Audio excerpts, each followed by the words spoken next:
उस इमारत में घुसते वक्त इमरान को ख्याल ही नहीं था कि वो इतनी बड़ी तंजीम के हेडक्वार्टर में जा रहा है। खैर वो आहिस्ता से हॉल के सामने के दरवाजे में चला गया। सामने एक गैलरी नजर आ रही थी, उसके दोनों तरफ भी दरवाजे थे। उसने एक दरवाजे पर दबाव डाला तो वो खुल गया। इमरान अंदर घुसा, दरवाजा पीछे से बंद हो गया। कमरे में एक मेज कुर्सी पर एक नौजवान, जिसकी आंखों में गैर मामूली चमक मालूम हो रही थी, बैठा शराब पी रहा था। उसने इमरान को कुर्सी पर बैठने का इशारा किया और फिर बोला, आज एक मकामी जासूस पकड़ा गया है। उसने मशीन गन नंबर 1 पर फायरिंग कर दी है। अब वो मशीन ठीक हो रही है। मैंने उसे हलाक इसलिए नहीं किया कि इतनी जुर्रत करने वाला यकीनन कोई मामूली शख्स नहीं होगा। अब मैं उससे तमाम राज उगलवाऊंगा। मगर तुम बोलते क्यों नहीं हो? अचानक इमरान ने उछलकर उसकी नाक पर टक्कर दे मारी और वो टकराता हुआ कुर्सी से नीचे जा गिरा, लेकिन फिर संभल कर खड़ा हो गया। इमरान की कोट की जेब में से फायर हुआ और गोली उस शख्स की खोपड़ी में सुराख करती हुई निकल गई। कमरा चूंकि साउंड प्रूफ मालूम होता था, इसलिए आवाज बाहर जाने का खतरा न था। ऐसा करना इमरान के लिए जरूरी हो गया था, क्योंकि इमरान बोल नहीं सकता था और ना ही कोई ऐसी हरकत कर सकता था। उसने जिसका लिबास पहना हुआ था उसकी आवाज ही नहीं सुनी थी और वो कोड वर्ड भी नहीं जानता था। उसने दोबारा अपने कपड़े उतारे और दूसरे के कपड़े उतार कर खुद पहने। उसका निकाब मुंह पर लगाया और उसे उठाकर अलमारी में ठूस दिया और खुद कमरे का मुआयना करने लगा। फिर बगली दरवाजे से वो दूसरे कमरे में चला गया। सामने एक कमरा नुमा मशीन रखी हुई थी, जिस पर मुख्तलिफ बटन लगे हुए थे। एक कोने में स्क्रीन थी। उसने मेज पर बैठकर एक सब्ज रंग का बटन दबाया तो अचानक सारी मशीन के डायल जलने लगे, बल्ब स्पार्क करने लगे और फिर स्क्रीन पर एक कमरे का अक्स उभरने लगा, जिसका दरवाजा बंद था और कमरा खाली था। अचानक कमरे के दरवाजे के अंदर लगा हुआ सुर्ख बल्ब जलने बुझने लगा। इमरान ने कुछ सोचते हुए मशीन के पीले रंग का बटन दबाया। वो इस तरह एक बहुत बड़ा खतरा मोल ले रहा था, क्योंकि उसे बिल्कुल मालूम नहीं था कि इन बटनों के दबाने से क्या होगा, कहीं उनका रद्द अमल खतरनाक ना हो। लेकिन वो इमरान था, उसके दिल में जो ख्याल आ जाता, फिर दुनिया का कोई खौफ उसको उस ख्याल पर अमल करने से बाज नहीं रख सकता था। बहरहाल जर्द रंग के बटन दबाने से कोई खास रद्द अमल न हुआ, बल्कि दरवाजे के अंदर का बल्ब बंद हो गया और इमरान ने देखा कि दरवाजा आहिस्ता आहिस्ता खुल रहा है। फिर दरवाजे से एक निकाबपोश अंदर दाखिल हुआ, जिसने टॉमी गन उठाई हुई थी। उसने अंदर दाखिल होकर सर झुकाया और फिर इमरान के सामने की मशीन से आवाज सुनाई दी। वो निकाबपोश सर झुकाए माँ का अजीम है, जोंगा अजीम है के नारे लगा रहा था। इमरान ने बगैर सोचे सुर्ख रंग का बटन दबा दिया। अब मशीन के बल्ब तेजी से जलने बुझने लगे। अचानक इमरान ने देखा कि मशीन में से सुर्ख रंग की शुआ निकली और उस निकाबपोश पर पड़ी, जो सर झुकाए खड़ा था। निकाबपोश के मुंह से एक भयानक चीख निकली और 1 मिनट के बाद उस निकाबपोश की जली हुई लाश वहां पड़ी हुई थी। इमरान ये देखकर दंग रह गया। अब सिर्फ एक बटन था जो नीले रंग का था। उसने वो दोबारा दबाया। थोड़ी देर बाद उसे स्क्रीन पर वो हॉल नजर आया, जिसमें तमाम ऑपरेटर काम कर रहे थे। स्क्रीन के नीचे एक छोटा सा हैंडल लगा हुआ था। उसने उसे घुमाया, उसके साथ साथ मंजर भी तब्दील होने लगा। उसे स्क्रीन पर हर कमरा बारी बारी नजर आने लगा। कहीं पर जदीद असलहे के ढेर लगे हुए थे, कहीं कमरे में शराब की बोतलों के अंबार थे। एक छोटे से कमरे में करेंसी नोट बनाने की मशीन थी। इस तरह वो बारी बारी हर कमरा देखता गया। उसकी आंख में शदीद हैरत थी। इतनी बड़ी और मुकम्मल तंजीम उसकी आंखों के सामने थी। वो सोच भी नहीं सकता था कि इतने इंतजामात हुए और उसे आज तक खबर न हुई। बहरहाल एक कमरे को देखकर वो चौंक पड़ा, क्योंकि उसमें कैप्टन शकील एक कुर्सी पर बंधा हुआ था। अब उसके सामने 2 मसले थे, एक तो कैप्टन शकील को आज़ाद करना और दूसरा उन तमाम मशीनों पर या तो हुकूमत का कब्जा कराना या उन्हें तबाह करना। उसे इत्मीनान था कि उसने हेडक्वार्टर के इंचार्ज को खत्म कर दिया है। ये भी एक इत्तेफाक था, वरना न जाने इंचार्ज तक पहुंचने के लिए इमरान को कितने हाथ पैर मारने पड़ते। लेकिन उसके बावजूद जो लम्हा भी गुजर रहा था, उसके लिए खतरा बढ़ रहा था। आखिरकार उसने एक फैसला कुन कदम उठाने का फैसला किया और फिर कुछ सोचकर इंचार्ज का लिबास पहने वो कमरे से बाहर निकलकर गैलरी में आ गया। ये एक इंतहाई खतरनाक इकदाम था, क्योंकि इमरान को बिल्कुल मालूम नहीं था कि आया इंचार्ज कभी राउंड भी लगाता था या नहीं। अगर लगाता था तो बाकी लोगों से उसका रवैया कैसा था। बहरहाल जो हो सो हो के मुस्ताक उसने फैसला कुन कदम उठाया। अब वो हाथ पर हाथ धरे भी तो नहीं बैठ सकता था। बहरहाल जैसे ही उसने गैलरी में कदम रखा, ऐसा मालूम हुआ जैसे पूरे माहौल में एक अजीब किस्म की बेचैनी, सनसनी और पुरसरारियत सी फैल गई, जिसे इमरान ने भी बखूबी महसूस कर लिया। इससे उसे मालूम हुआ कि इंचार्ज अव्वल तो कभी बाहर नहीं निकला, दूसरा उसका रवैया दीगर लोगों से इंतहाई सख्त रहा होगा, वरना उसे देखते ही पूरे माहौल में एक बेचैनी और अदम इत्मीनान की लहर न दौड़ जाती। जैसे ही इमरान आहिस्ता से गैलरी में निकला, सामने पहरा देने वाले निकाब पोशों के गिरोहों से माँ का अजीम है जोंगा अजीम तरीन है कि नारों से उसका इस्तकबाल किया, लेकिन इमरान आहिस्ता आहिस्ता से उनके पास से गुजर गया। उसने सिर्फ एक हाथ जिस पर स्याह रंग के दस्ताने पहने हुए थे उठाने पर इक्तिफा किया। वो हॉल में दाखिल हो गया। उसे देखते ही तमाम ऑपरेटर अपने कामों में और भी ज्यादा तुंदही से मसरूफ हो गए। किसी ने एक नजर उठाकर भी ऊपर न देखा। इमरान उनके दरमियान से गुजरता हुआ दूसरी गैलरी में निकल आया। वो निकाबपोश टॉमी गन उसके पीछे पीछे बतौर बॉडीगार्ड आ रहे थे। इमरान एक दरवाजा खोलकर एक कमरे में दाखिल हो गया। फिर उसके अकबी दरवाजे से दाखिल होकर वो बड़े हॉल में दाखिल हो गया। यहाँ एक बहुत बड़ा प्लांट किसी बहुत बड़े मकसद के लिए नस्ब था। अजीबोगरीब मशीनें थीं। इमरान समझ गया कि ये प्लांट किसी बहुत बड़े मकसद के लिए यहाँ नस्ब है। बहरहाल वो उसके ऑपरेटर के पास जाकर खड़ा हो गया। उसने प्लांट का मकसद समझने के लिए उसे गौर से देखा। अचानक ऐसा महसूस हुआ जैसे किसी ने उसे उठाकर हवाओं में उछाल दिया हो, लेकिन ये सिर्फ उसकी ज़हनी कैफियत थी, क्योंकि अब इस प्लांट का मकसद वो किसी हद तक समझ गया था। ये प्लांट जमीन से पानी बाहर निकालने के लिए नस्ब था, जिसका मुजाहिरा पिछले दिनों माका जोंगा बतौर सजा कर चुका था। अब इमरान के लिए ये लाजमी हो गया कि वो हर कीमत पर उस प्लांट को तबाह कर दे।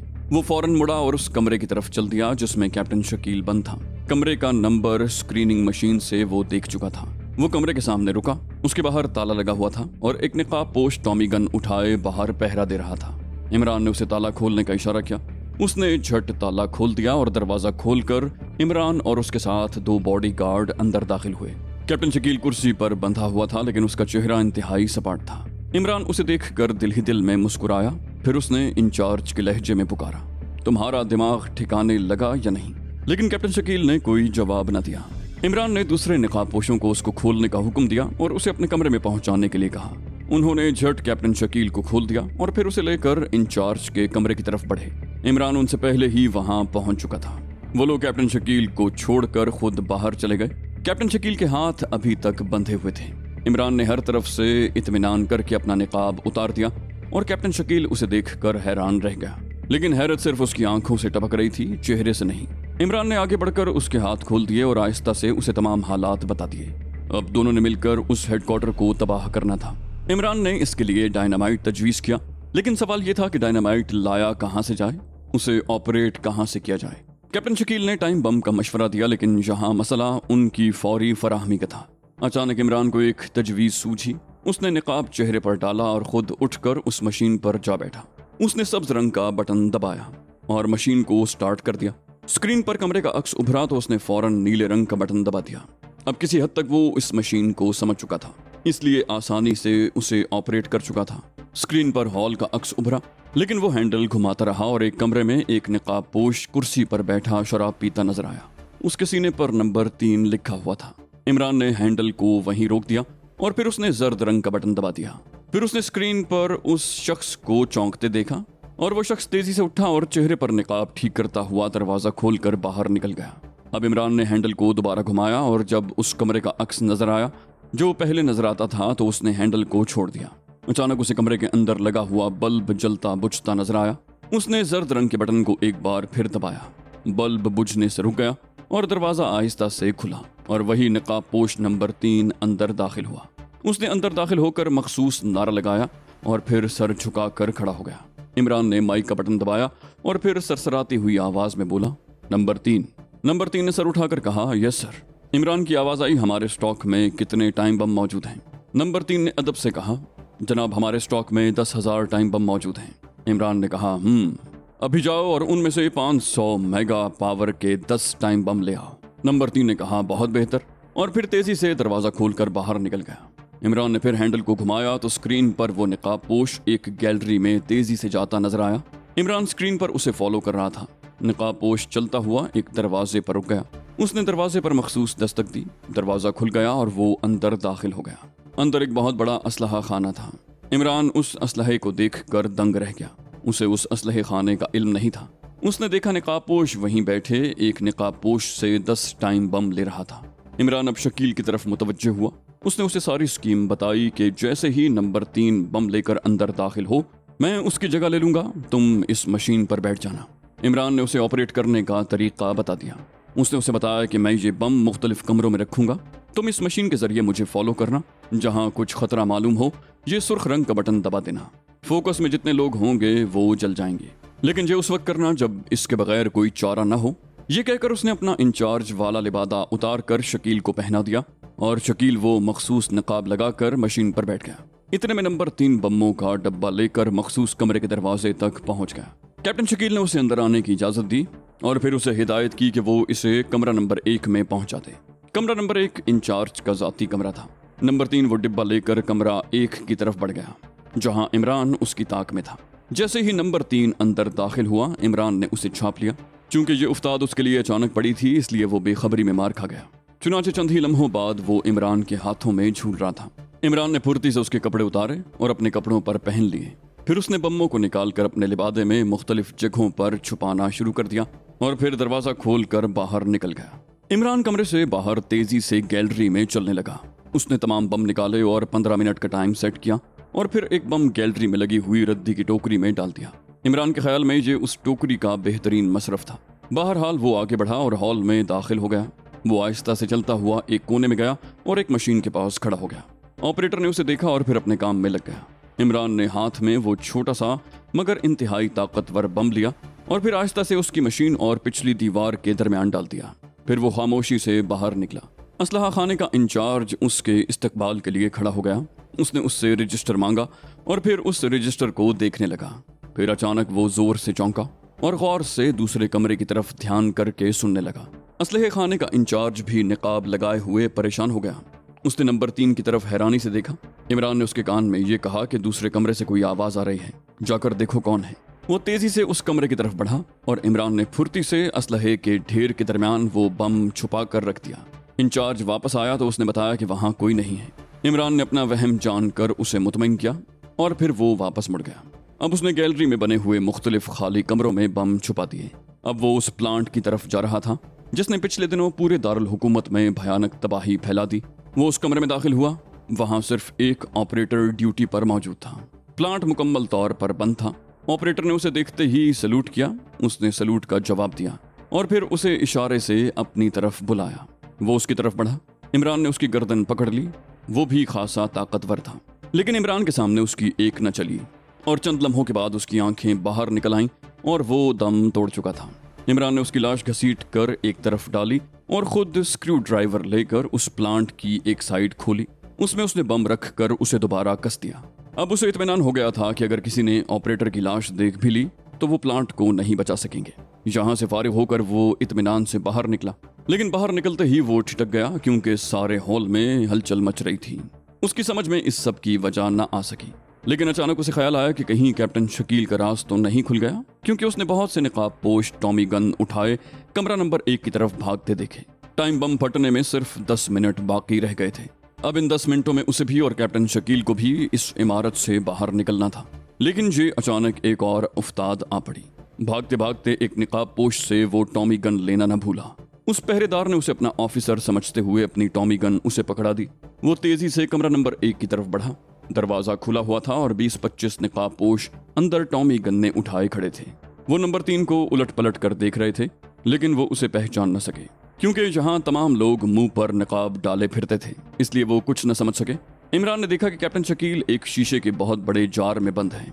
इमरान की समझ में न आया कि कैप्टन शकील यकदम यहाँ कैसे बंद हो गया, लेकिन अब वक्त सोचने का न था। मुकम्मल तबाही में अब सिर्फ 7 मिनट बाकी रह गए थे। इमरान ने टॉमी गन सीधी की और फिर कमरा टॉमी गन की आवाज से गूंज उठा। एक ही वार में तमाम निकाब पोश फर्श पर तड़प रहे थे। इमरान ने ट्रिगर पर बदस्तूर दबाव डाले रखा। सैकड़ों गोलियां उनके जिस्मों से पार हो गईं और चंद लम्हों के बाद वहां फर्श पर खून ही खून था और लाशें पड़ी हुई थीं। इमरान भागकर कैप्टन शकील की तरफ बढ़ा। उसने चारों तरफ देखा कि उस जार में कहीं भी दरवाजा न था। उसने कैप्टन शकील को आवाज दी, लेकिन बेसूद। कैप्टन शकील के होंठ हिले, लेकिन इमरान को कोई लफ्ज न सुनाई दिया। अब इमरान ने कैप्टन शकील को एक तरफ हटने का इशारा किया और गोलियों की बाढ़ उस शीशे पर डाली, लेकिन उस पर कोई असर न पड़ा। अब इमरान घबरा गया, क्योंकि बम फटने में सिर्फ 5 मिनट बाकी रह गए थे और इन्हीं 5 मिनटों में उसे सब कुछ करना था। बहरहाल उसने हिम्मत न हारी। फौरी तौर पर उसे एक ही ख्याल आया। उसने जेब से आखिरी टाइम बम निकाला और कैप्टन शकील को इशारा किया कि वो फर्श पर लेट जाए। अब जो कुछ होता सो होता। अगर रिहाई की सूरत निकल आई तो खैर, वरना मौत तो सामने ही थी। कैप्टन शकील इशारा पाते ही फौरन जमीन पर लेट गया। इमरान ने बम पर 2 सेकंड का टाइम लगाया और बम शीशे की दीवार के पास रख कर खुद भी फुर्ती से जमीन पर लेट गया। पलक झपकते ही 2 सेकंड गुजरे और फिर एक जबरदस्त धमाका हुआ और उस शीशे के जार के पुर्जे उड़ गए। उसके साथ ही वो कमरा भी तबाह हो गया। एक भारी शहतीर इमरान के बिल्कुल पास आकर गिरा। उस शहतीर की वजह से कैप्टन शकील और इमरान बच गए, क्योंकि तमाम मलबा उस शहतीर ने रोक लिया। अब दोनों वहां से उठे और बाहर की तरफ भागने लगे। बम फटने में सिर्फ 3 मिनट रह गए थे। वो तेजी से एक गैलरी में भागे। इस धमाके की वजह से तमाम अड्डों में दौड़ मची हुई थी।